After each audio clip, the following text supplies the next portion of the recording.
Rồi tiếp tục tôi lại nói đến vấn đề cơ cấu dân số và cơ cấu việc làm.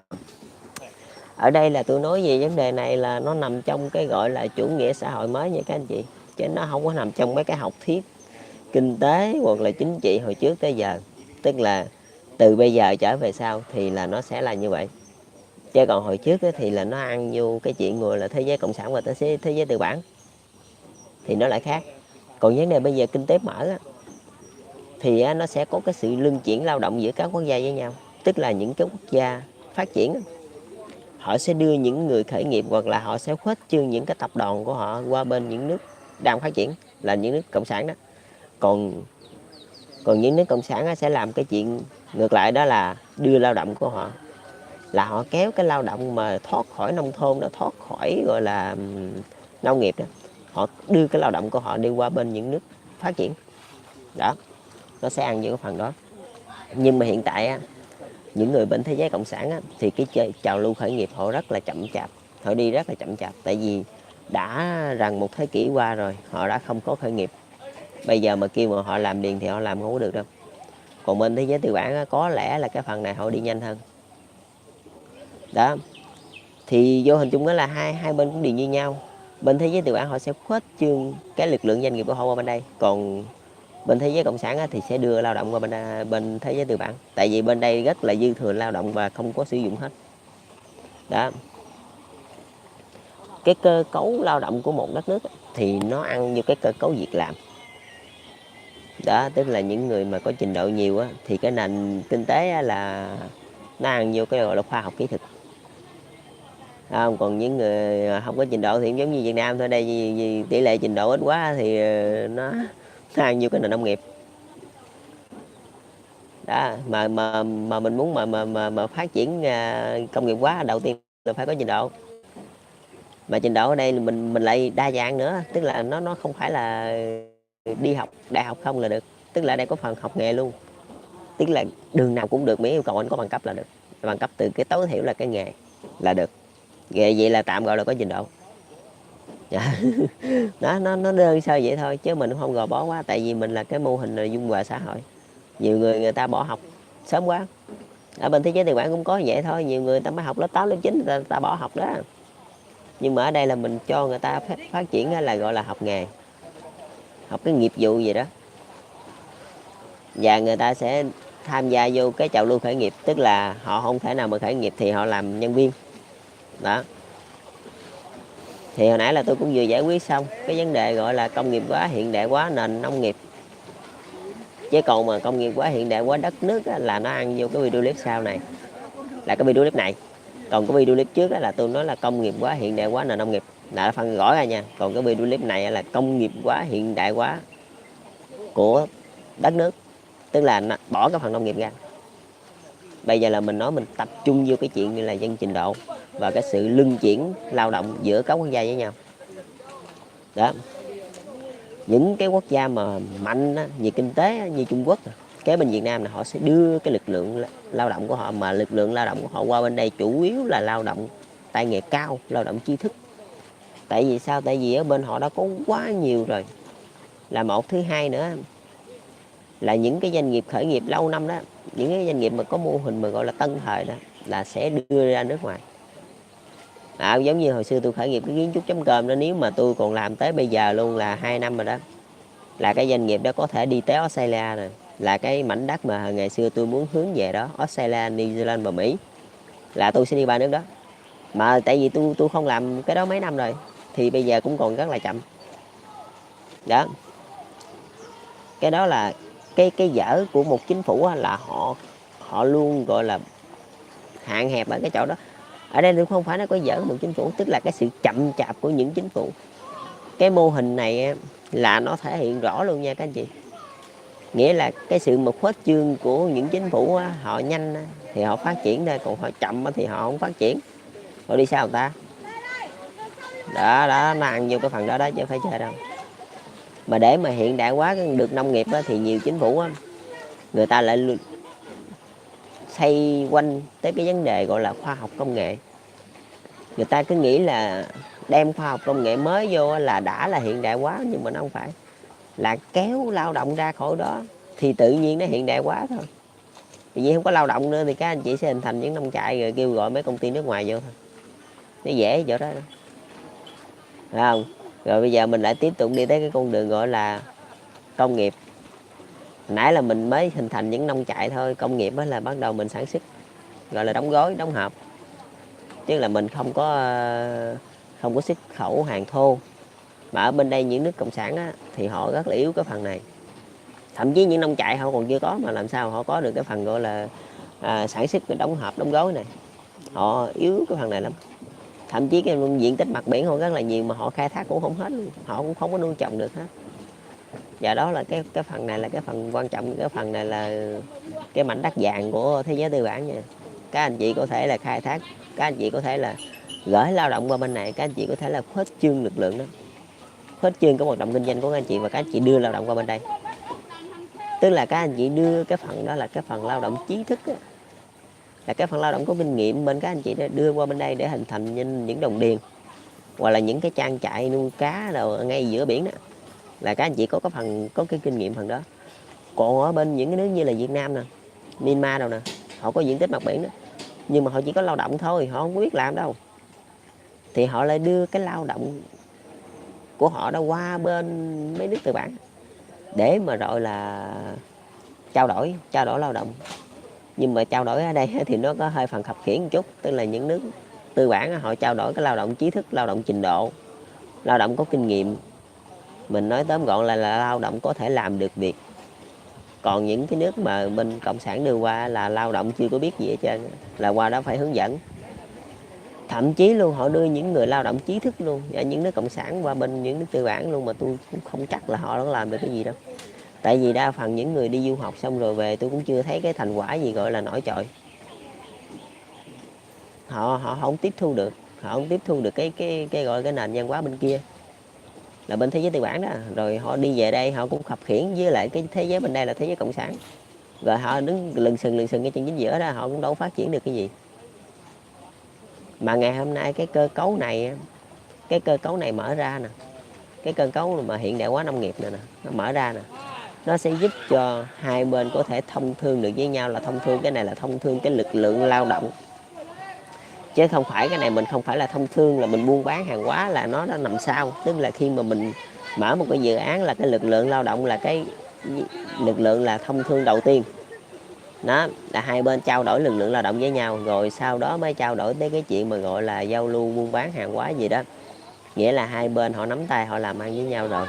Cái này là cơ hội cho các anh chị bên thế giới tư bản nha. Mà tôi biết các anh chị rất là mạnh cái phần nông nghiệp này, các anh chị mạnh lắm, nhưng mà các anh chị qua bên đây làm, mà các anh chị qua bên thế giới cộng sản đó, các anh chị phát triển với người ta với một cái tinh thần thiện chí là cộng sinh, hai người làm người chia lợi ích. Chứ các anh chị mà nghĩ là các anh chị đem tiền qua các anh chị đè người ta, hoặc các anh chị thao túng gì đó là hai bữa là nó lại bể ra nữa. Tại vì họ làm không được, nhưng mà các anh chị mà đè họ cũng cho các anh chị làm đâu đó. Buộc lòng các anh chị phải hợp tác với họ thôi, họ sẽ mở cửa cho các anh chị làm đó. Tức là hiện đại hóa nông nghiệp xong nha, thì nó lại ăn vô cái phần gọi là sản phẩm công nghệ cao. Tức là sản phẩm công nghiệp nó bắt cái nguồn từ trong nông nghiệp mà ra, không? Còn những sản phẩm mà khoa học kỹ thuật mà gọi là tối tân luôn đó, như là những chiếc máy 7-8 động cơ hoặc giả là điện thoại đồ này kia đó, thì cái sản phẩm đó nó lại ăn như trong cái nguồn gốc bản quyền nữa. Mà cái phần đó để lát đi tôi nói cái này trước. Tôi chỉ nói tới cái chuyện là thông thương lực lượng lao động giữa hai bên trong cái ngành nông nghiệp, thông thương khoa học kỹ thuật hai bên trong cái ngành nông nghiệp, và thông thương khoa học kỹ thuật công nghiệp nông nghiệp, để mà đưa cái sản phẩm nông nghiệp từ sản phẩm thô trở thành sản phẩm đóng gói, sản phẩm công nghiệp đó. Rồi phần này là tôi tóm gọn như vậy thôi, là hai bên thông thương với nhau, là lực lượng lao động và cơ cấu dân số của một quốc gia, đã cơ cấu dân số và cơ cấu việc làm. Nghĩa là anh chị nào mạnh về nông nghiệp, anh chị nào mạnh về cái ngành nào, ví như Mỹ đi thì mạnh về cái ngành nào, đúng không? Còn Canada thì mạnh về cái ngành nào. Ở đây tôi ví dụ đơn giản cái chuyện là cá cha cá bà sa thôi. Ở bên Mỹ cũng có nuôi nha các anh chị, bên Việt Nam cũng có nuôi, nhưng mà cái dở ở một cái chỗ, Mỹ nuôi cá cha philet, cá bà sa philet đó, thì Việt Nam cũng nuôi cá bà sa philet, cá cha cá bà sa philet, rồi hai người bán cùng một cái sản phẩm. vì nó rất là dở. Mà để mà làm khác hơn, tại sao nước Mỹ không làm khác? Không, tại sao nước Việt Nam không làm khác? Tức là mình bán một cái sản phẩm khác đi, tức là cũng cá cha cá ba sa, là sao tôi không lấy da đó tôi làm giày da, hay là cái sản phẩm cá đó tôi làm ra một cái thực phẩm khác, một cái hộp thực phẩm khác. Đó là tại sao? Tại vì hai bên không có cái sự liên kết gì hết trơn, hai bên không có nói chuyện với nhau, cứ cạnh tranh trên thị trường là muốn đốn đổ nhau không. Tại vì anh Việt Nam thì bên Mỹ bán 1 ký cá cha cá ba sa phi lê rồi là $1, thì Việt Nam bán có 5 cent thôi. Hai bên cạnh tranh muốn đốn đổ nhau không mà làm ăn cái nổi gì. Vậy là hai bên là muốn đốn nhau đó. Còn nếu mà hai bên hợp tác với nhau, họ thông thương cái lực lượng lao động với nhau rồi đó, thì nước Mỹ sẽ sản xuất cá cha cá ba sa phi lê, còn nước Việt Nam sẽ sản xuất cá cha cá ba sa nhưng mà không có phi lê nữa, mà là đóng hộp đóng gói làm ra một cái hộp thực phẩm gì đó. Không, rất là nhiều cái tình huống như vậy, đâu phải chỉ có cá cha cá ba sa không đâu, nào thịt gà nào đủ kiểu hết trơn. Các anh chị luôn là cạnh tranh, là đốn đổ nhau vậy đó. Các anh chị nghĩ rằng bên Việt Nam đó, là làm lao động rẻ, rồi các anh chị thuê họ đem qua bên lao động xong rồi đem qua bên nước các anh chị, nhưng mà làm gì nó không có chất lượng. Với thứ hai nữa, nó cạnh tranh, nó kiệt quệ luôn cái ngành nuôi cá cha cá ba sa trong nước của các anh chị luôn. Tức là tại sao? Tại vì nó bán cùng một cái sản phẩm mà giá rẻ hơn. Thì các anh chị nghĩ cái đường nào mà để cái đường nào mà sống của các cái doanh nghiệp ở trong nước nữa. Trong nước Mỹ á, nếu mà hàng của Việt Nam tràn qua ầm đi thì hàng của nước Mỹ đem dục xuống sông, với ai mà mua? Tại vì nó mắc quá. Của người ta bán có 5 cent, của anh bán $1, anh gấp đôi người ta, ai mua? Rồi anh quản hồn, anh đi đánh thế, anh chống phá giá. Cái đó nó không phải. Tại sao anh không chịu thông thương cái lực lượng lao động hai bên? Rồi hai bên đàm phán với nhau, tức là cổ phần qua lại đó, hai bên đàm phán với nhau. Bây giờ là anh bán cá cha cá ba sa phi lê, tôi nhường cho anh cái mảnh đó, phải không? Tại vì anh Lợi cũng có phần của tôi. Bây giờ tôi làm cái mảnh khác, tôi làm cá cha cá ba sa đóng hộp, cái thực phẩm gì đó chẳng hạn, chiên nướng xào nấu đủ kiểu. Tại sao không làm mà cứ đè ra có cái đó làm hoài, rồi hai bên tàn sát nhau đó. Bao nhiêu năm qua là như vậy. Bao nhiêu năm qua là cái ngành nông nghiệp tàn sát nhau nha các anh chị. Thậm chí Việt Nam với Bangladesh thôi cũng đỏ sức trên thương trường. Lúa gạo Việt Nam với lúa gạo Thái Lan cũng đấm đá nhau trên thương trường. Cuối cùng sau năm rồi tôi tư vấn với chính phủ Việt Nam, họ ngày xưa đồng bằng sông Cửu Long là trồng 3 vụ lúa, cuối cùng năm nay là quyết định chỉ trồng có 2 vụ thôi, và một cái vụ còn lại là chờ mùa lũ lên để nuôi cá và xuất khẩu lúa và xuất khẩu cá. Nghĩa là cái lượng lúa nó giảm xuống, tức là tôi không đấm đá với Thái Lan nữa, tôi nhường cho Thái Lan thắng đó, và tôi bán cái thứ khác. Thì cũng giống các anh chị cũng nên làm cái chuyện đó đi. Mà khi các anh chị các anh chị làm được cái chuyện đó, các anh chị phải thông thương lực lượng lao động với nhau, thông thương cái cổ phần với nhau, rồi hai bên á, mới có thể gọi là bàn bạc cái kế hoạch. Tức là anh bán cái này tôi bán cái kia, tức là không có cái trùng lắp với nhau nữa, thì lúc đó mới không có quấn lộn. Tức là hồi trước tới bây giờ các anh chị đầu tư ra nước ngoài là các anh chị lợi dụng vô cái chuyện đó gọi là giá thành lao động thấp, nhưng mà vô tình như vậy nó sẽ được lợi cho 1-2 nhà đầu tư ra nước ngoài thôi, nhưng mà họ sẽ mang về đó là họ sẽ đánh kiệt quệ luôn những nhà đầu tư ở trong nước của các anh chị luôn. Thậm chí như nước ép trái cây ở bên Việt Nam thôi, những nhà đầu tư Nhật Bản họ qua đây họ đầu tư đi, họ đem về nước Nhật họ bán đi, các anh chị nghĩ coi họ đánh tan nát những cái nhà đầu tư bên nước Nhật không? Tôi ăn lắm nha các anh chị, banh chành hết trơn luôn chứ không phải chơi đâu. Tại vì hàng đó rẻ hơn, mà chất lượng như thịt, chất lượng của công nghệ Nhật Bản giống thịt, thì làm sao mà mình nói được. Không, chỉ có một cách duy nhất thôi là hai bên cổ phần qua lại với nhau và phân chia rõ ràng. Anh cũng cá cha cá ba sa, tôi cũng cá cha cá ba sa, mà sản phẩm tôi khác, sản phẩm anh khác. Cũng giống như Việt Nam trồng lúa vậy thôi, nhưng mà bây giờ Việt Nam hạn chế trồng lúa để mà ra những cái sản phẩm khác, những cái sản phẩm chất lượng cao, chứ không phải như là hồi ngày xưa. Hồi ngày xưa là chỉ trồng lúa rồi bán ra cạnh tranh đấm đá với Thái Lan, với Ấn Độ, với Trung Quốc.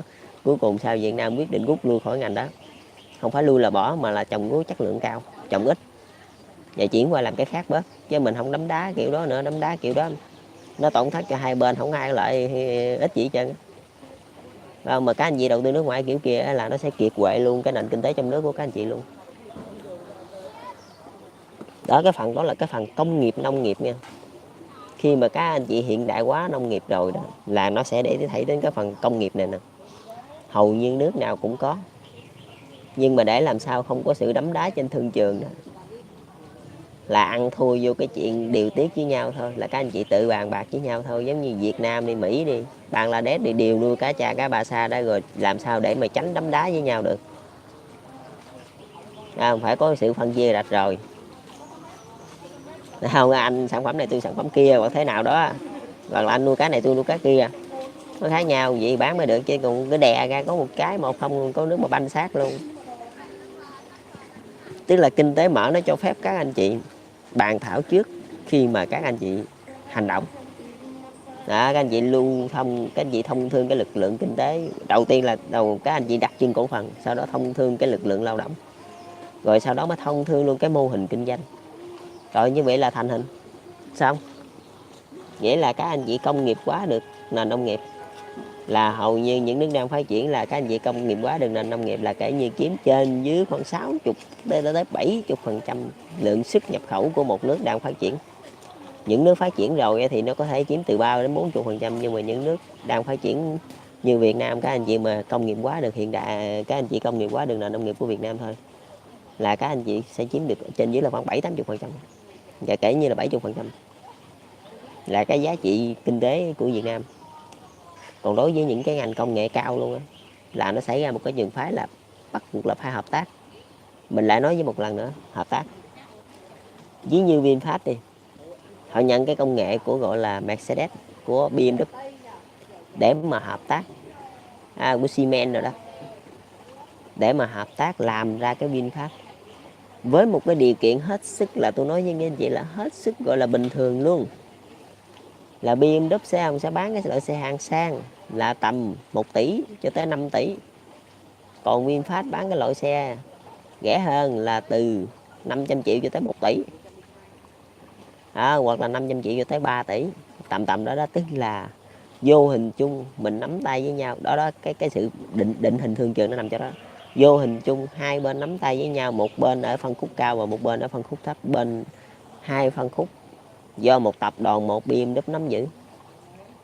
Việt Nam nắm không có hết đâu, Việt Nam nắm có mấy chục trăm thôi, đa phần là của BMW. Đó thì các anh chị nghĩ coi, cái phân khúc cao đó là BMW đã nắm hết rồi, còn cái phân khúc thấp này BMW đầu tư cho VinFast, thì các anh chị nghĩ BMW nắm bèo gì cũng phải 30%. Vô hình chung đó là cả cái thị trường xe hơi BMW nắm 130% cổ phần, thì các anh chị nghĩ coi ai giàu hơn ai. Đó, cái lối kinh doanh đó vẫn là bán xe hơi nha các anh chị, cũng giống như nuôi cá cha nãy tôi nói các anh chị thôi, vẫn là nuôi cá cha nha, chứ không phải ấy đâu, vẫn là nuôi cá cha bình thường đó, nhưng mà cái cách làm tôi nó khác vậy đó. Hồi đó tôi tư vấn với chính phủ là qua mời thủ tướng Đức Angela Merkel để mà làm chuyện đó, vẫn là bán xe hơi nha, nhưng mà vô hình chung đó là BMW đã nắm 130% cổ phần, 130% lợi ích của thị trường xe hơi trên toàn thế giới. Nếu mà VinFast phát triển,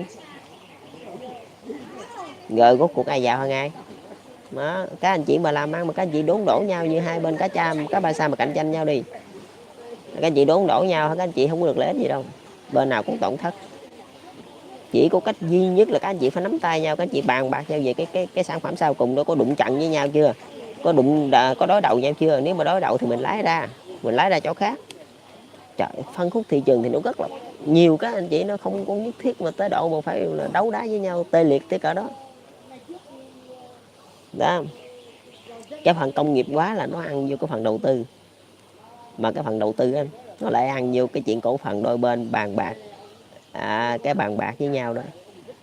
Thằng công nghiệp hóa là công nghiệp hóa cái sản phẩm công nghệ, là mình mời những cái đối tác mới, đối tác lớn đó, để mà mình làm, mình chia cổ phần như nãy tôi nói cái chuyện VinFast. Còn cái phần công nghiệp hóa của nông nghiệp á, là nó ăn với nhau, hợp tác giữa Mỹ Việt Nam rồi này kia đó, giữa Mỹ Bangladesh hoặc Bangladesh Việt Nam đó, nó ăn vô cái phần đó. Mà khi mà các anh chị mà dàn dựng với nhau xong xuôi rồi đó, các anh chị mà nắm tay với nhau rồi đó, là tôi bảo đảm lực lượng lao động sẽ di chuyển rất là nhanh, rất là nhiều luôn, thông thương nhau rất là mạnh. Thậm chí lao động bên Bangladesh có thể qua Việt Nam đầy nhóc luôn, lao động Việt Nam có thể đi Mỹ, nhiều lắm, cứ thông thương nhau thôi. Tức là ở bên các chị bên cái nước tư bản, họ thiếu lao động bên nông nghiệp lắm, họ không có lao động nông nghiệp luôn, thậm chí là như vậy. Tại vì sao? Tại vì lao động của họ là trình độ, họ đi ra thành phố làm chơi, người đâu có ai đâu mà làm nông nghiệp. Nhưng mà bên thế giới cộng sản họ đang trong cái quá trình kéo lao động đi ra khỏi cái ngành nông nghiệp. Thì sao các anh chị có thấy một cái sự tương thích nó ở đâu đó đâu?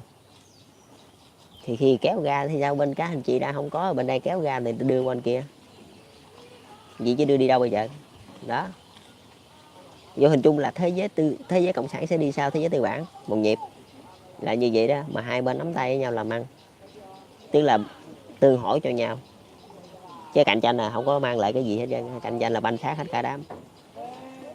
Mà nếu mà khi mà xong xuôi cái chuyện này đó, là kể như đất nước là một đất nước đang phát triển, là trở thành công nghiệp rồi, công nghiệp 100% luôn nha, công nghiệp từ nông thôn cho tới thành thị nha, chứ không phải là công nghiệp mà dạng công nghiệp nói bằng miệng như chính phủ Việt Nam trong bao nhiêu năm qua, là năm nay sẽ được công nghiệp hóa hiện đại hóa đất nước, nhưng mà không được, thôi 5 năm tới sẽ được công nghiệp hóa hiện đại hóa đất nước, nhưng mà làm không bao giờ được.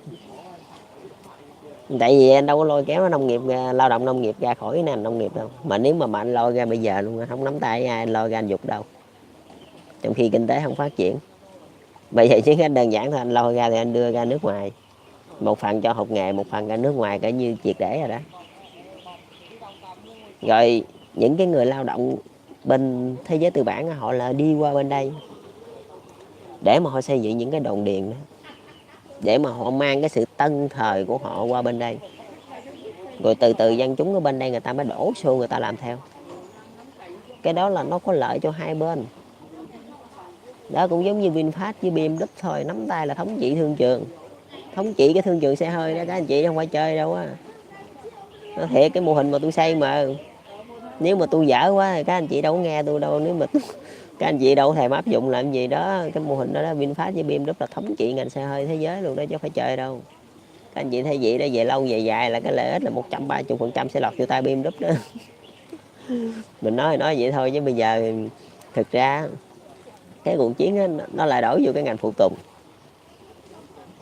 mà các anh chị chưa biết đâu, nó lại đổ vô cái ngành phụ tùng.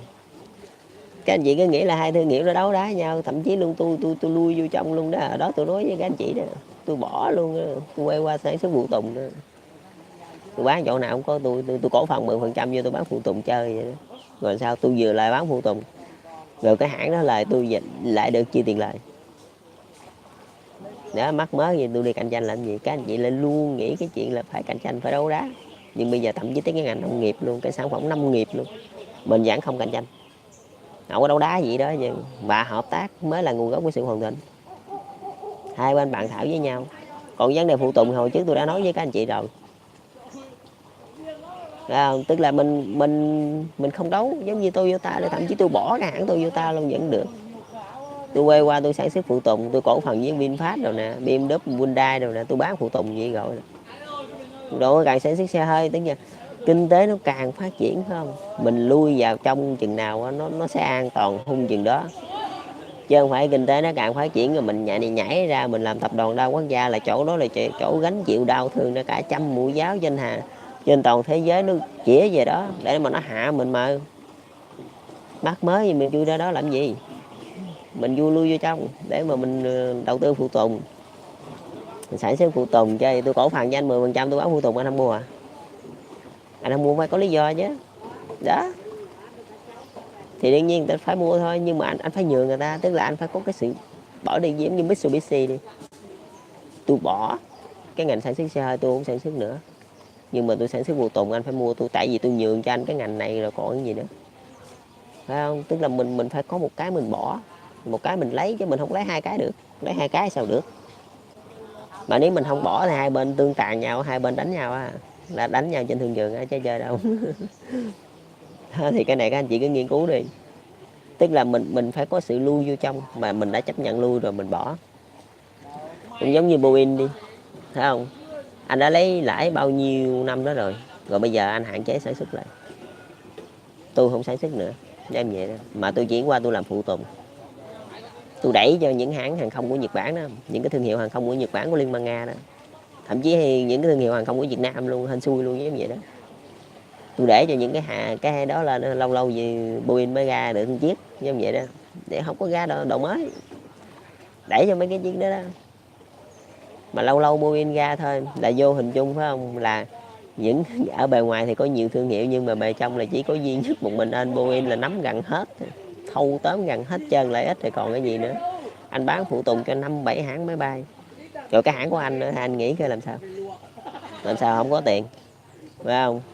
Mà vô hình trên anh nắm với người, anh nắm tay với người ta, anh cho người ta sản xuất máy bay, đó là cái niềm tự hào của dân tộc người ta. Đương nhiên ta phải mua phụ tùng của anh chứ mua của ai. Đó. Thì ở đây tôi với nói vậy thôi, đó là cái phương pháp gọi là công nghiệp hóa. Đầu tiên á là tôi hiện đại hóa nông nghiệp, rồi sau đó tôi tới là công nghiệp hóa nông nghiệp, rồi tới là công nghiệp hóa công nghệ cao, hàng loạt. Rồi xong rồi đó, đó là sự thông thương của những người lao động, những cái gọi là lực lượng lao động với nhau. Thì lao động trí thức ở bên thế giới tư bản sẽ chạy qua bên thế giới cộng sản, còn cái lao động chân tay bên thế giới cộng sản sẽ chạy ngược trở qua bên lại thế giới tư bản. Các anh chị nên làm chuyện đó. Tại vì sao? Tại vì bên thế giới tư bản họ có một trình độ rất là cao, các anh chị cứ cho họ dân chúng học cao đi, không có cần phải suy nghĩ. Tại vì bên thế giới cộng sản dân dốt rất là nhiều, họ sẽ đi qua họ làm phụ cái phần mà dân chúng các anh chị không làm đó, cái dân chúng các anh chị bỏ lại đó. Đó. Rồi chào các anh chị, chúc các anh chị thành công. Mà các anh chị nên nhớ nha, kinh tế càng phát triển rồi đó, các anh chị lui vô ngành phụ tùng đi, nó sẽ có nhiều lợi ích hơn. Chứ nếu mà các anh chị mà ở ngoài đó, các anh chị mà đấu đá không có lợi ích gì đâu. Ví như tôi nói thì Nhật Bản cũng muốn sản xuất máy bay đi, Liên bang Nga cũng có sản xuất máy bay đi, vậy tại sao Boeing không nhường cho Liên bang Nga và Nhật Bản? Boeing sản xuất ít lại một chút, nhưng mà vô hình chung á, về cái bề mặt á, là 3 thương hiệu, nhưng mà về cái bề trái là có một mình nên Boeing là thao túng hết 3 thương hiệu rồi còn cái gì. Rồi chào các anh chị, chúc các anh chị thành công với cái chương trình gọi là cơ cấu dân số và cơ cấu việc làm.